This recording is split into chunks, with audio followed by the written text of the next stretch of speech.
Hey everyone, it's Gamefruitpulp and welcome back to another Minecraft video. Today we're going to be returning to our Planet Minecraft Showcase series. One of my favorite series to do actually, even though I don't do it very often, simply because I get to sort of experience projects that are at a scope that I'll never be able to accomplish, and that's really what we're looking at today. Our project that we're looking at today is one of the most incredible builds in Minecraft that I've ever seen. I've ever been able to load up onto my own game and look and travel through, and it's really a truly special map, and I'm really excited to go through with you guys. So before we get started, if you do want to check out the map link for yourself, it is available on the Planet Minecraft page, of course. That is the name of the series, and link to that will be in the description down below. You're available to download the map as both a world schematic and as a world download itself, so you can either play it on a single player world, or if you have a server and you want to load it up as a schematic and playing it with your friends, you can do that too. The name of the build is the City of Donnerhall, and it's built by Team, I'm going to butcher this, but Etheria, we'll call it Etheria. They're a build team that builds both in the Java version of the game as well as others. They have a few builds on the Minecraft Marketplace, and so today we're going to be trying to go through everything. It's going to be difficult because it's such a vastly detailed project. So what we're going to do first is sort of a fly around of the map, and then we're going to go into some of the buildings, look at some of the details that I really liked, and sort of go from there. But as you can see, it's a medieval sort of village, or castle, we should say, with a few exterior buildings, sprawling farmland through a river valley. The castle itself is built on a mountain range, and they did a really nice job of blending the terrains from the mountain to the valley to the sort of rolling forested hills. It really is quite cohesive. It flows well. It doesn't look like they made the terrain. The terrain looks like it was there, and they built the building on top of it. As you can see, one of the things that I really like about it is this area here, where you have the river slowly working its way down the valley. I think that looks really nice. Another thing that's really cool about this project is these little sort of things like this. These little details to me, my computer is kind of crapping out. Not sure what that's all about. These little details to me are what make builds truly special. Things like this little beehive farm thing. Little sort of small details that if they didn't include something like that, you wouldn't notice it. But because they do include it, you notice it. And what I'm trying to say with that, because that doesn't really make sense. What I'm trying to say is that you wouldn't notice that the detail is not there, but by adding it, it adds a whole other level to the project and to the build that really elevates it to another level. And that's something that I think that builders that do this professionally, because I would say that this is probably a professional build, builders that do it professionally really get those kind of details right, and that's what really elevates them from builders like myself and a lot of you guys to builders that can really do some special things. And so here we have a little quarry with some tools all around, some conveyor belts bringing the stones down. I like how they use heads as pieces of the tools, like going through the machine. You see the little heads on the conveyor belt, things like that, little details that they do, like I said, very well on this project. Moving over to the farmland area. Again, I'm not sure what's going on with my computer. It was fine up until now, but sorry about that. Hope it sorts itself out as we go forward. Starting with the farmland, I think another good thing that is sort of done here is it's not just solid farm. They do mix in some textured. They use soul sand as a textured block, and by using this soul sand, it really mixes in again a different texture where from far out, especially, you don't notice that it's not all planted, and instead what you notice is that there's some variance in the soil color, and that again adds detail to the project that otherwise you wouldn't have been able to see. And obviously as time goes, some of these things like the fertile land will just blend back into dirt, but it's details like that really elevate the project. So moving into the main part of this build, the real sort of treasure of this build, and it's the interior castle. The castle has so many parts that I've spent about 20 minutes flying through this build, and I'm genuinely not certain that I have found all of the places that you can go. And all of them are completely decorated, interior and exterior. I'm trying to figure out what could possibly be causing this lag. I wonder if a potato field or something despawned, and that's why maybe there's a bunch of entities floating around or something. you know what we're going to do? I'm going to just do a quick stop here and reload up the map and see if that fixes it. So we're going to stop right outside this building, and I will be back in a second. Alright, so we're back. Let's see if that helps out. Immediately feels like it is. But anyway, so we're going through the build, and you can sort of see every level has tons and tons of detail, even on the interior. And that's something that a lot of projects of this size really don't do.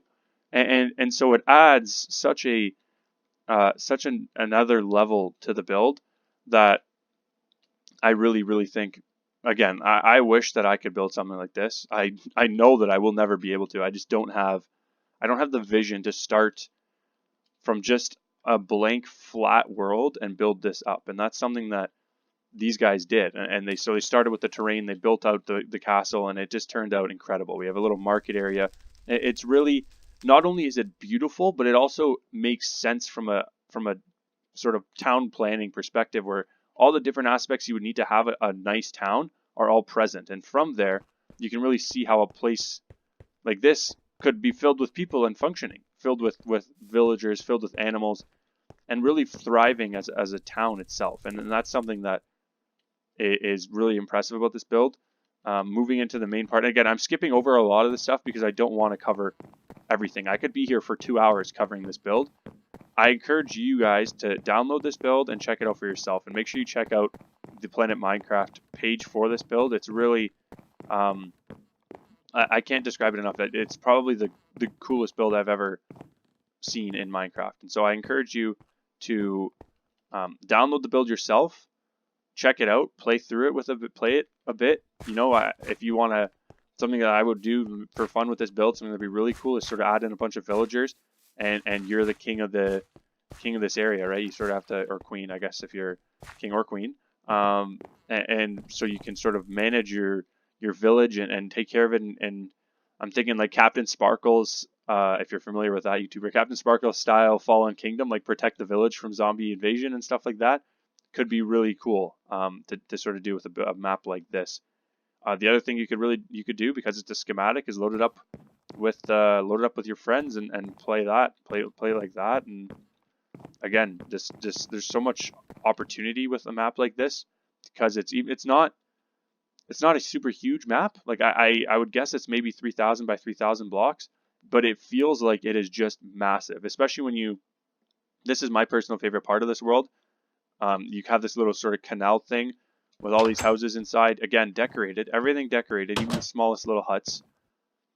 And you come in here and it just opens up into this huge cavern, all completed with little sort of ports on the underside of the main castle, decorated with the note blocks and the hay. It looks really good.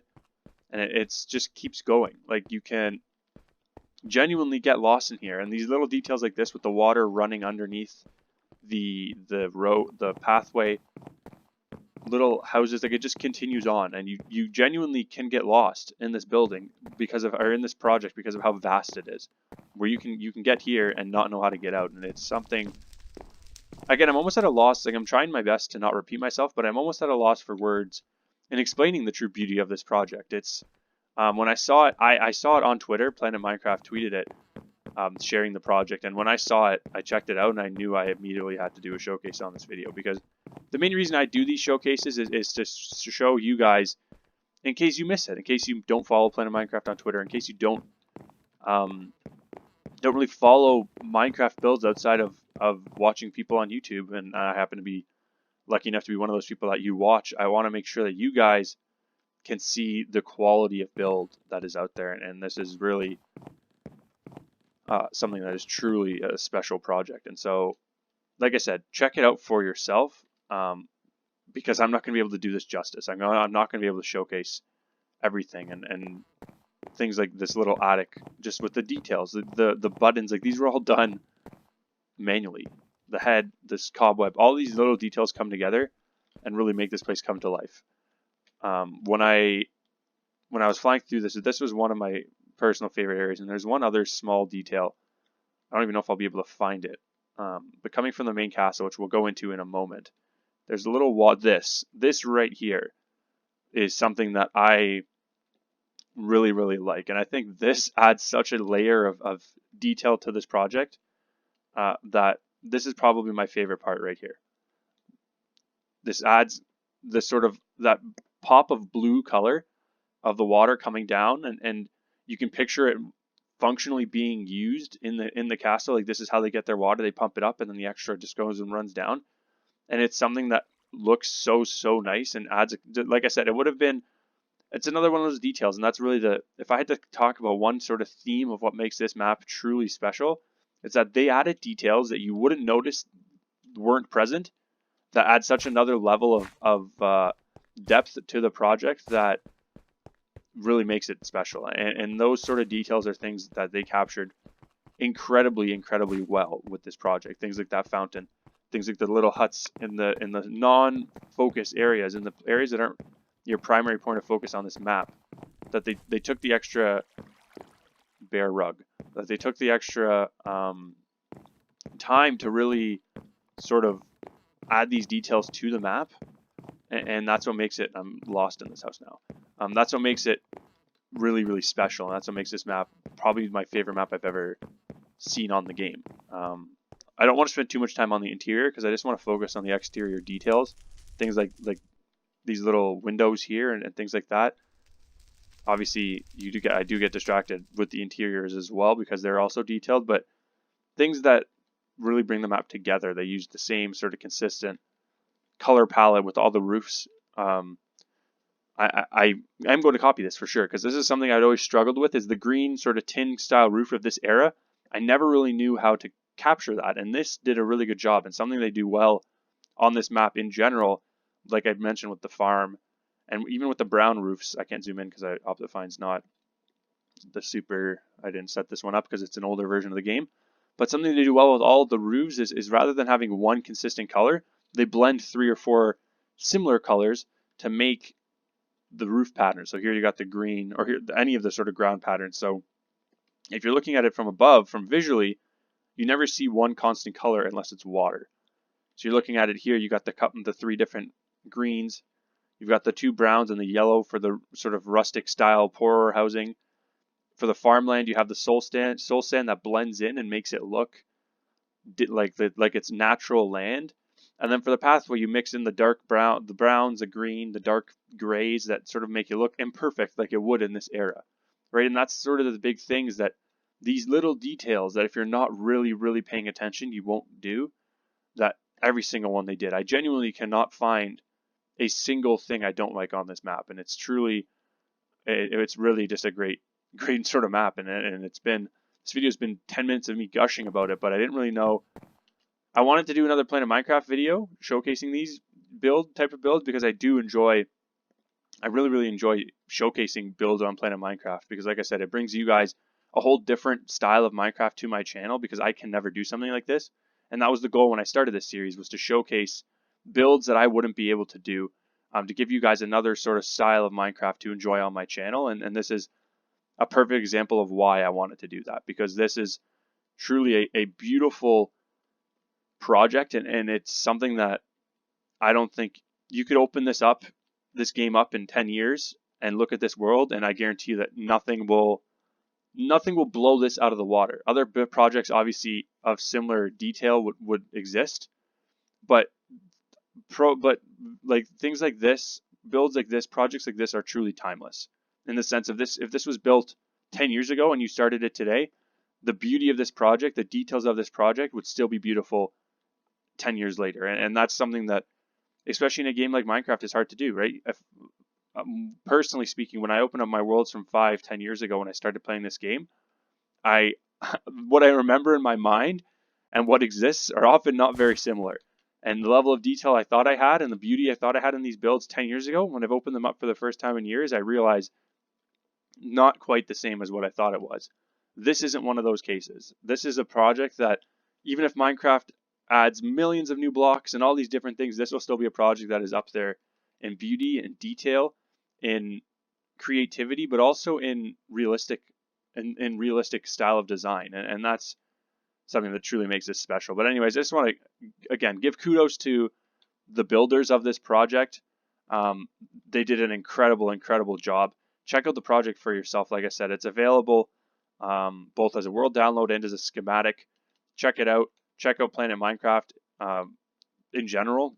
really great resource I think is underused by a lot of the Minecraft player base.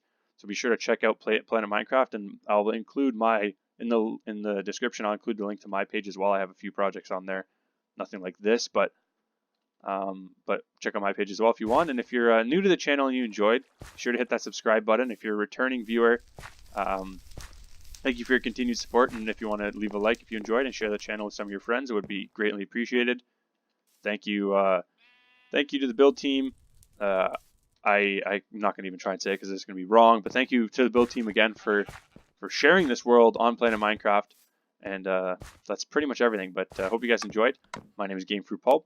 This has been a Planet Minecraft showcase video. I'll catch you guys all next time. Have a good one.